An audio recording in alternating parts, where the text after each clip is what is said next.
Today we celebrate the confluence of the two biggest transit-oriented holidays on Earth. Parking Day, when we make tiny parks, usually out of parking spots, and International Coffee Outside Day. In honor of these two parenthetically rich events coming together again for the first time since 2024, we are empowering you to effect change in your own neighborhood through the concept of tactical urbanism. Here's the problem. Drivers keep taking out the signs on the Polk Street roundabouts. There are several reasons for this: speeding, distracted driving, drivers are people, but I suspect drivers just aren't expecting a low curb and a thin metal post in the middle of the street, and they don't see it until it's too late. Other traffic circles on Polk got the green treatment. The color contrast alone is enough to make this one stand out. The taller features and the varied shape make the whole circle more visible. The newest Polk roundabouts are just concrete pads on the street. So, how can we stop the violence? Tactical urbanism. Tactical urbanism is generally informal action to improve your neighborhood immediately, rather than waiting for the slow wheels of government to get around to it. It's important to note that tactical urbanism is often citizen-led, but it doesn't have to be. It's just cheap and fast. It's a way to see what happens if...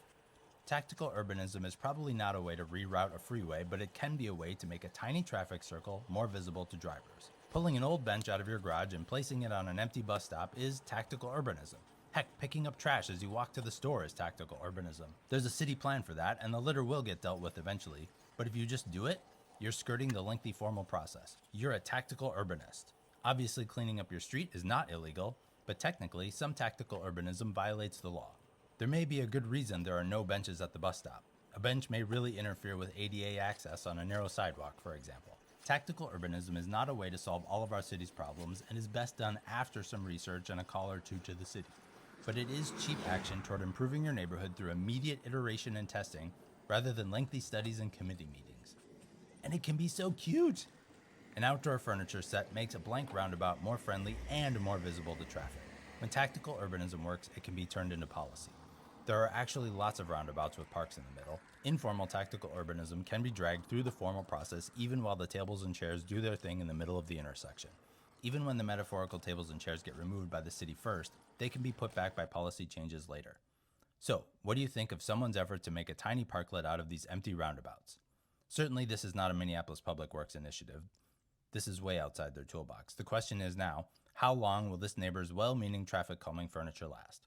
Join us Sunday 10 a.m. for Coffee Outside and Parking Day, here at the Polk Street roundabout at 22nd Avenue. The furniture may or may not still be here by then, so feel free to bring your own outdoor patio gear to help liven up the informal parklet.